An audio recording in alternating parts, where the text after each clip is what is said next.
বছরের হাফেজ নাই, 9 বছরের ছেলেটা হাফেজ নাই, এই 7 বছরের হাফেজ নাই, এই 1 বছরে হাফেজ হইছে নাই, এই জোরে বলেন 6 মাসে হাফেজ হইছে এমন সন্তান নাই, 1 মাসে হাফেজ হইছে এমন ইতিহাস বাংলার জমিনে নাই।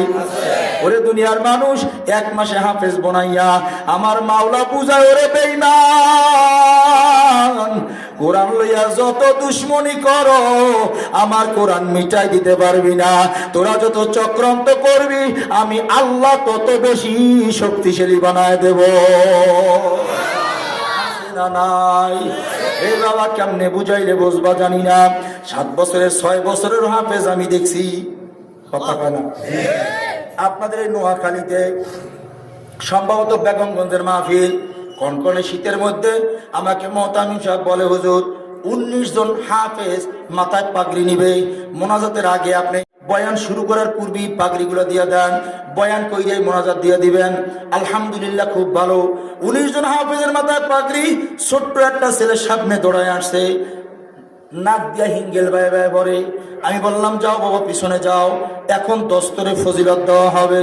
মোহতামিম সাহেব আইসা আমার হাত ধরে ডাক দেয়া কয়, হুজুর ওরে পিছনে ধাক্কা দিয়েন না, আমার 19 জন হাফেজের মধ্যে 1 নম্বর হাফেজ ও। বাবা কাছে আসো, কাছে আসে নাক ধরে টাপ দিছে, নাক গাল হাত সব হিঙ্গাল দিয়া ভইরা গেল, চোখের পানি চাইরা দিলাম আল্লাহ, নাক পরিষ্কার করার যোগ্যতা ওর নাই, কিন্তু 30 পারা ওর কলজার মধ্যে তুমি ঢুকাইয়া তুমি প্রমাণ কইরা দিলা ও দুনিয়ার বেঈমানরা আমার কোরআনের হেফাজতের দায়িত্ব আমি আল্লাহ। বলেন হেফাজতকারী কে? আল্লাহ। আরো দলিল চান? আরো দলিল আছে, কিন্তু দেওয়ার স্বাস্থ্য আমার কাছে নাই, আমি পারতেছি না। আল্লাহ হেফাজতে দেখেন, এই তথ্য প্রযুক্তির যুগে 6.5 কোটি যদি তালিকা করা যায়, গুগলে যদি পাওয়া যায়, যখন তথ্য প্রযুক্তি ছিল না, না জানি তখন কত হাজার কোটি ছিল। আহারে এ দুনিয়ার মানুষ কেন বোঝো না? দুনিয়াতে আমার রব বলেন ওয়ালাকাদ কাররামনা বানি আদম, দুনিয়াতে দামি হইতে লাগবো কোরআন। আমার রব বলছেন দামি। এ বাবা টাকাওয়ালা দিয়া দামি হওয়া যায় না, এমপি মেম্বার চেয়ারম্যান মেয়র হইয়া দামি হওয়া যায় না। দামি হওয়ার জন্য আমার রবের কাছে লাগে আশেকে কোরআন হওয়া। কি মনে আছে তো বয়ান? ওই যে জান্নাতের দরজা দাঁড়াবে তুমি আমার হাফেজে কোরআন হেফাজতকারী, এখান থেকে যুক্তিতে গেছিলাম, আমার মনে আছে। কথা কেনা যায় যে হেফাজতকারী যে এর যুক্তিতে গিয়ে ওখানে গেছিলাম। তুমি তো আমার হাফেজে কোরআন, কি বলো? আমার আব্বারে দেন, যাও লইয়া যাও, আম্মারে দেন লইয়া যাও, নানারে দাও লইয়া যাও, সব লইয়া যাবে, 10 জন ধরে লই যাবে। আবার গিয়া থমকে দাঁড়াইব, দাঁড়াইলে কেন? আল্লাহ 10 জন কইছেন, 10 জন তো হয়ে গেল। আয় আল্লাহ, যেই মাদ্রাসায় পড়ছিলাম হুজুর বড় আদর করতো আমারে, আমার সেই উস্তাদ কই? উস্তাদ রে তো দেখি না, আমারে আমার সাথে আমার উস্তাদ রে দিয়া দেন। দিয়া দিলাম, যাও লইয়া যাও। এবারও দাঁড়াবে, দাঁড়াই রইলা কেন? ও আল্লাহ, বাবা আমার ভ্যান চালক ছিল, ঠেলাওয়ালা ছিল, বাবা আমার মানুষের বাড়ি কামলা দিত, আমারে 10টা টাকাও দিতে পারতো না। আমাকে আমার চাচি আম্মায় লজিন খাওয়াইতো। ওই আমাকে আব্দুর রহমান কাকার বাসায় খাইতাম, যে চাচি আম্মা নিজের সন্তানের মতো আদর করে খাওয়াইছিল। আমার সেই চাচি আম্মা কই দেও গো আল্লাহ, তারে না লইয়া যামু না। মাওলা করবে যাও, যাও, কোথায় আছে ধৈর্য লইয়া যাও। এইভাবে বলবে আল্লাহ। যারা আমাদেরকে সুন্দরভাবে রাখার জন্য মাঝে মাঝে এসে আমাদেরকে খেদমত করতো, দান করে যেত, ওই মানুষগুলা কই? এইভাবে বলবে আর আল্লাহ দিয়ে দিবে। আল্লাহু আকবার কয় না? এই জন্য মাদ্রাসাগুলো নেয়ামত, আমরা বুঝি না, কপাল খারাপ আমাদের। আল্লাহ আমাদের বোঝার তৌফিক দান করেন, আমিন করেন না। এ বাবা, এই জন্য লাগে দুনিয়াতে কোরআন। কোরআন দিয়া যদি একটু নিজেকে চালানো যায় তাহলে নিজে দামি হওয়া যায়। এই কোরআন দিয়া যদি সংসার চালানো যায়, সংসার দামি হয়ে যায়। কোরআন দিয়া ব্যবসা চালানো যায়, ব্যবসা দামি হয়ে যায়। কোরআন দিয়া যদি চাকরি চালানো যায়, চাকরি দামি হয়ে যায়। এই কোরআন দিয়া যদি সংসার চালানো যায়, আমার বাংলাদেশটাও দামি হয়ে যায়। হ্যাঁ, কথা কয় না দেখো। তাই একটা স্লোগান দান তো দেখি কে পান।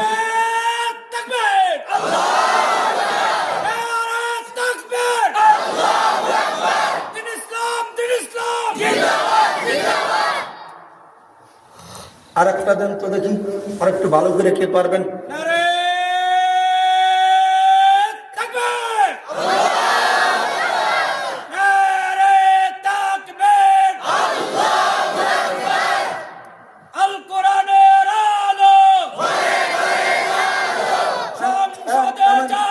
আমি দেখি কি কইলেন, ঘরে ঘরে চালকে। হ্যাঁ, 54 বছর চেষ্টা করে দেখছি, ঘরে জ্বালায় দেখছি জ্বলে না। এ কোরআন ঘরে জ্বালাইছি জ্বলে না, জ্বললেও আলো দেয় না। যতটুকুন আলো দেয় এতে অন্ধকার দূর হয় না, কথা কয় না। 54 বছর দেখছি বাবা, এ কোরআন ঘরে জ্বালাইছি জ্বলে না, জ্বললেও আলো দেয় না। যতটুকুন আলো দেয় আলোতে অন্ধকার দূর হয় না। একবার যদি সংসদে জ্বালানো যায়, আমার বাংলার জমিনটা আল্লাহর কোরআনে আলোকিত হয়ে যাবে। এই কোরআন সুন্নাহর আলো, সংসদে জালো। স্লোগান চেঞ্জ করতে হবে, কথা কয় না। কোরআন লইয়া বয়ান করতেছি না, কোরআন যেখানে লাগে সেখানে দামি হয়ে যায়, কোরআন যেখানে লাগে সেখানে দামি হয়। কোরআনটা একবার সংসদে বস, এই এটা রাজনীতির বয়ান না, আপনাকে পাও তো সিরা কইবেন না, এটা রাজনীতির বয়ান, এটা ইমানের বয়ান। শান্তির জন্য এদেশে কত র্যাব, কত বাহিনী, কত ডিবি, কত এনএসআই, কত সিএসআই, কত সিআইডি, কথা কয় না। ওই দেশে দুর্নীতি বন্ধ হয়েছে, হয় নাই। চুরি বন্ধ হয়েছে, হয় নাই, কথা কয় না। কেন বাবা, সৌদি সরকার, একটা কথা মনে পড়ছে, কষ্ট মনে হয় কমু ডর লাগে, পিছন দিয়ে উল্টা হেঁটে গেলে আমি বয়ান করুম, কাল লাগে, ডরও লাগে, কইতে পারি না। আল্লাহ বলবো, আল্লাহ কবুল করেন। এই কোরআন দিয়া হইলে কি হয় জানেন? কোরআন এমন একটা জিনিস, এটা শুধু কিতাব না, রব কয় কালাম, আমি রবের কথা। আল্লাহু আকবার। তাই আল্লাহর কথা যেখানে আছে সেখানে ভয় আছে না নাই? আল্লাহর কথা যেখানে আছে সেখানে রহমত আছে না নাই? নেয়ামত আছে না নাই? বরকত আছে না নাই? আল্লাহর কথা বাদ দিয়া যত কথা সেখানে চালু করো, আল্লাহর কসম, এটা দিয়ে কোনোদিন শান্তির আশা করা যায় না।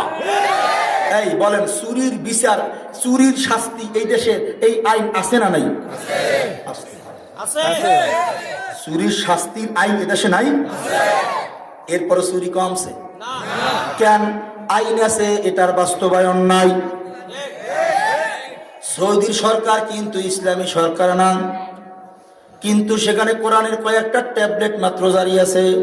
আমরা কোরআনটারে কেন বসাইতে বলি বাবা? আমি ডাক্তারের কাছে গেলাম, ডাক্তার গলা দেখে আমাকে অনেকগুলা ট্রিটমেন্ট দিল, প্রেসক্রিপশন কইরা দিল, কোন ফার্মেসি থেকে খাবো, কোন ফার্মেসি থেকে নেব, কেমনে খাবো, এইটা তার দায়িত্ব না, কথা কয় না।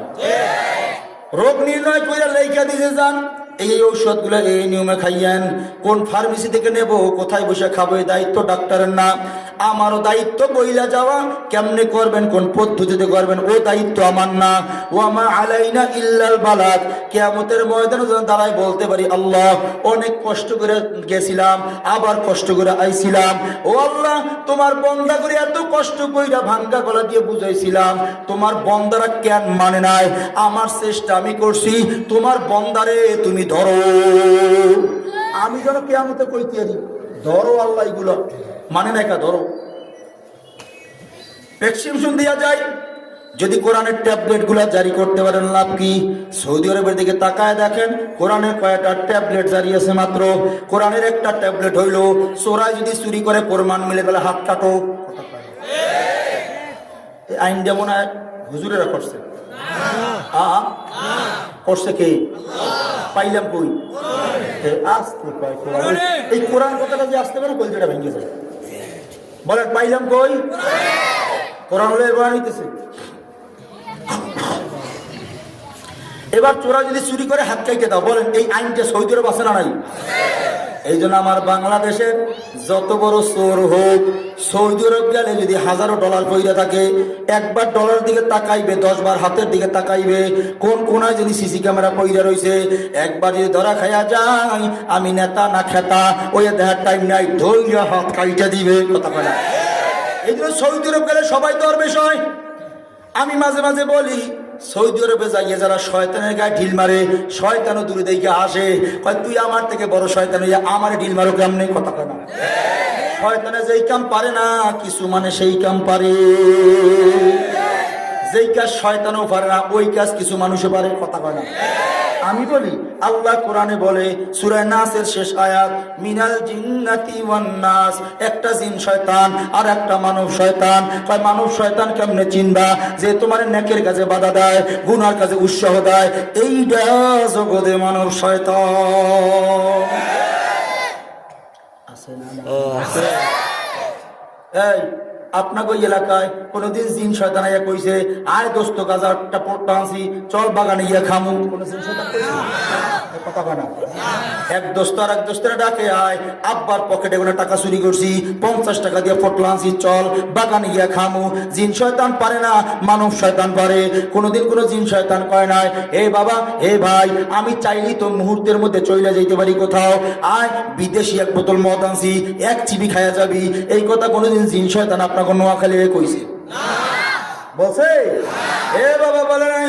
কিন্তু মানব শয়তান ডাকে, আয় আমার দলে আয়, তোরে মদ দিমু, তোরে গাঞ্জা দিমু। কথা কয় না? আয় আমার লগে আয়, তোরে মদ দিমু। অনেক মানব শয়তান, মানব শয়তান, মানব শয়তান। কথা কয় না? আল্লাহ আল্লাহ। কোনদিন কোন জিন শয়তান আইসা আমাকে আলেম গো সামনে দাঁড়াইয়া এই কথা বলে নাই, হে মৌলভী ইউনূস, তুই বয়ান করলে মানুষ দাড়িওয়ালা হয়, টুপিওয়ালা হয়, নামাজি হয়ে যায়, তোরে বয়ান করতে দেওয়া যাব না। তুই বয়ান করলে আমগো দল হালকা হয়, তোগো দল ভারী হয়, তোরে বয়ান করতে আর দিমু না। এই কথা বইলা কোনদিন কোন জিন শয়তান আমাদের আলেমদের সামনে দাঁড়ায় বাধা দেওয়ার সাহস করে না। মাগার মানব শয়তান মাহফিলে যাইয়া বাধা দেয়।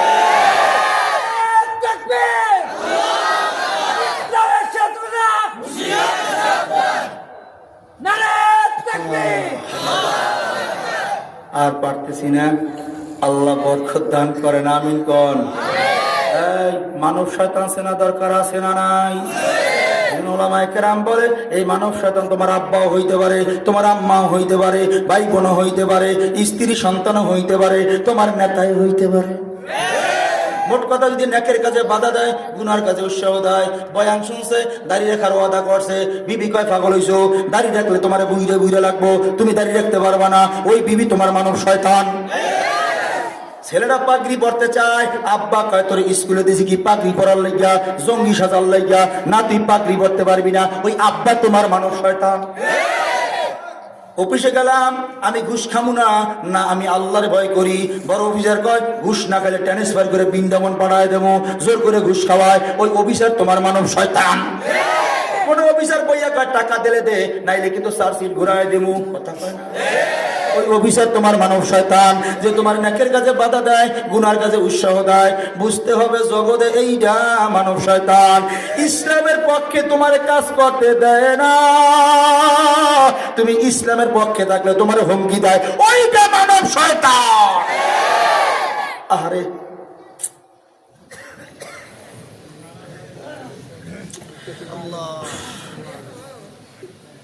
শোনেন, ডাক্তার তো থুতনা বন্ধ রাখতে গেছে। আমার কষ্ট হয়, আমি বুঝি। দেখছে যারা কাশতে কাশতে বাঁকা হয়ে যায়, তখন কাশিটা বাড়ে, কষ্ট হয়, আমি বুঝি। কিন্তু ভেতর দিয়ে কে যেন আমার গুঁতো দিয়ে বলে, ইউনূস এই দেশটা নাফার মানে ভুলে যাইতেছে, ইউনূস মানুষগুলার দিন থেকে সরানোর জন্য একটা চক্রান্ত চলতেছে, এই দেশটাকে অন্য একটা জগৎ বানানোর জন্য কারা যেন ষড়যন্ত্র করে, এই মানুষগুলা ইসলাম ছাইড়া দিয়া অন্যদিকে ধাবিত হইতেছে। এই ইউনূস এই লোকগুলারে বাঁচানো দরকার। কে যেন ভিতরে গুঁতো দিয়ে বলে, কে যেন আমার গুঁতোয় ভিতরে। এই জন্য অনেক সময় চাইলেও স্থির থাকতে পারি না। আল্লাহ আমাদের এগুলাকে বোঝার তৌফিক দান করেন। তাইলে বলেন লাগবে কোরআন। এবার কোরআন বলে চোরাই যদি চুরি করে হাত কাইটা দাও। এবার শরীয়ত বলে এবার একটু সমাধান নাও।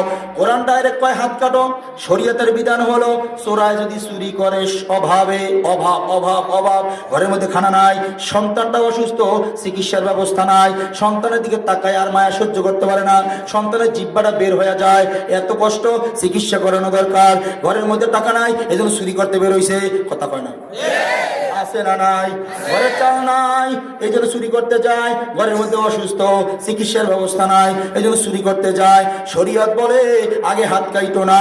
চোরাই যদি চুরি করে অভাবে, তাইলে হাত কাইতো না। কি করবা? ওই এলাকার মেম্বারকে তারে ধরো, ওই এলাকার মেম্বারকে তারে গাছের লগে বান্ধো, দুইটারে এক দড়ি দিয়া বাইন্দা ইচ্ছা মতো পিটাইয়া দুইটারে জেলখানা ভরো। কথা কয় না? আমি কই না, হুজুর শরীয়ত কয়। আমার লগে রাগ হইয়া লাভ কি? রাগলে শরীয়তের লগে রাগো, আর রাগলে আল্লাহর সাথে রাগো। কারণ এই বিধান তো আল্লাহ কোরআনে দিছে, হাত কাটাকাটি। কথা কয় না? দেখো আমার লগে এই আমি বয়ান করে গেলে একদল চার দোকানে বই আবার আর এক মাহাবিল পাতে আরো কত হুন্দি। কথা কয় না? আছে না নাই? এগুলো কে বয়ানটা বুঝিয়ে দিয়েছে। আমার লগে রাগ হইলে লাভ নাই তো, আল্লাহর কোরআন দিয়ে আলোচনা হইতেছে। রাগ হলে আল্লাহর সাথে তুমি রাগ হও, রাগ হলে শরীয়তের লগে রাগ হও। ওটা শরীয়তের কথা আমি কই, বানান্য কথা আমার তো শরীয়ত না। কথা কয় না? যার শরীয়ত মানতে ভালো লাগে না, যার কোরআন মানতে ভালো লাগে না, তার জমিনে চলো কেমনে, তারটা খাও কেমনে, তোমার শরম করে না? কথা কয় না? জায়গা যাও, তার জায়গা থেকে সইরা যাও। সইরা যাও যেমন সম্ভব না, এইটা ছাড়াও চলা সম্ভব না। শরীয়তের বিধান হলো যদি চোরাই চুরি করে অভাবে, হাত কাটা যাবে না। ওই এলাকার মেম্বার চেয়ারম্যানে ধইরা এক দড়ি দিয়ে বাঁধো। ওর অভাব মোচন করার জন্য কি কি ফিকির করছে, যদি কইরা না থাকে তারে কিলাইয়া জেলখানা ভরো। ও বাবা, শরীয়তের এই বিধানটা যদি একবার চালু করা যায়, কোন এলাকার চোর যদি ধরা পড়ে, ওই এলাকার কাউন্সিলর, মেয়র, মেম্বার বা চেয়ারম্যানে ধইরা জনগণ ইচ্ছা মতো বাটাম দিয়া যদি জেলখানায় ঢুকাইয়া দেয়, আগামীতে নেতা হওয়ার কিলাকিলি বন্ধ হবে। আপনি পিডেও চেয়ারম্যান বানাইতে পারবেন না রে, হে দৌড়ইবে ভাই, মাফ চাই, আমি আমার ফাও ধরছি, আমি নির্বাচন কথা কয় না। এখন নমিনেশন না পাইলি গাড়ি ভাঙে, গাড়িতে আগুন দেয়, টায়ারে আগুন দেয়, রাস্তা অবরোধ করে, এরে পিটায় ওরে পিটায়, এর মাথা ফাটায় ওরে গুল্লি দিয়ে মারে। কথা পায় না? ঠিক না বাড়ি? কেন আইন আছে, কোরআন নাই। এবার শরীয়তের বিধান হলো চোরাই যদি চুরি করে অভাবে, তাহলে হাত কাটা যাবে না। ওই এলাকার মেম্বার চেয়ারম্যানকে ধরে কিলাও ঠিক মতো, তাইলে ওই চেয়ারম্যান মেম্বার সোজা হয়ে যাবো। শরীয়তের বিধান হলো চোরাই যদি চুরি করে অভাবে না স্বভাবে, তাইলে হাত কাটো, একটা সেকেন্ড আর দেরি করা যাবে না। এ বাবা, ও আমার মুরব্বীরা, আমি একটু জিজ্ঞাসা করি, আমগো দেশের যে চোর আছে, দেখবেন যার স্বভাব এটা অভাব না, টাকা পয়সার অভাব নাই, বাড়ি গাড়ি অভাব নাই, পোলার একটা গাড়ি, মাইয়ের একটা গাড়ি, বিবির একটা গাড়ি, নিজের একটা গাড়ি, ঢাকা শহর 3টা বাড়ি, ফেনীতে 3টা বাড়ি, নোয়াখালীতেও 2টা বাড়ি। কথা কয় না? অভাব নাই, এরপরও চুরি করে স্বভাবে। এমন চোর বাংলাদেশে নয়। এবার শরীয়ত বলে চোরাই যদি চুরি করে স্বভাবে, কোনো অভাব নাই, শরীয়ত কয় হাত কাইটা দাও। তাইলে বলেন এই আইনটা যদি বাংলার জমিনে চালু থাকে, সৌদি আরবের মতো যদি একবার চালু হয়, আমি বিশ্বাস করি ওরা নোয়াখালীর মানুষ এমন একটা চোর ধইরা দিবালোকে প্রকাশ্যে লক্ষ লক্ষ জনতার উপস্থিতিতে একটা চোরে যদি হাত কাইটা দেওয়া যায়, এই দেশের বিডিআর লাগবে না, রাতারাতি সব ভালো হয়ে যাবে। তাইলে জোরে কন লাগবে কি? আরো জোরে কন, কোরআন সুন্নাহর আলো।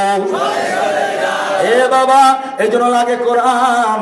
যদি এইভাবে একটু চালু করা যায়, আমি বিশ্বাস করি আর আইন লাগবে না। আল্লাহর ভয় যদি কলজের মধ্যে ঢুকে, কোরআন দিয়া দেশ চলবে। এবার অনেকে বলবে এই কোরআন দিয়া দেশ চালাইলে আমরা কেমনে থাকবো? না বাবা, কারো ক্ষতি নাই। হিন্দুও থাকতে পারবে, বৌদ্ধও থাকতে পারবে, খ্রিস্টানও থাকতে পারবে, যার যার স্বাধীনতা নিয়ে চলবে। এই বিধান কোরআনে জোরে কন আছে না না? আল্লাহ আমাকে বোঝার তৌফিক দান করেন।